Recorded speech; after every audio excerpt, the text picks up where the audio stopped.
Hello friends, welcome back to my channel. Today story is గమ్యం. అనగనగా 10 కప్పలు అవన్నీ ఒకరోజు 50 అడుగులు ఎత్తున్న కొండను ఎక్కడం మొదలుపెట్టాయి. సగం దాకా ఎక్కుతున్నాయి, పడిపోతున్నాయి మళ్ళీ. అప్పుడు 7 కప్పలు కిందే ఉండిపోయాయి. మిగతా 3 కప్పలు ఎక్కుతూనే ఉన్నాయి. ఒక్క కప్పకు ఓపిక నశించి కిందికి దిగింది. కిందున్న కప్పలు, మీ వల్ల కాదు, మీకు చేత కాదు, కిందికి రండి అని అన్నాయి. ఆ మాటలు విని ఒక కప్ప కిందికి వెళ్ళిపోయింది. చివరికి ఒకే కప్ప మిగిలింది.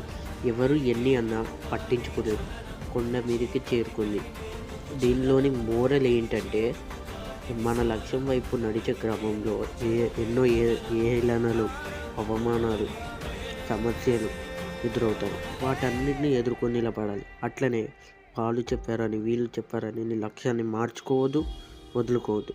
ప్రస్తుత సమాజంలో 95% ప్రజలు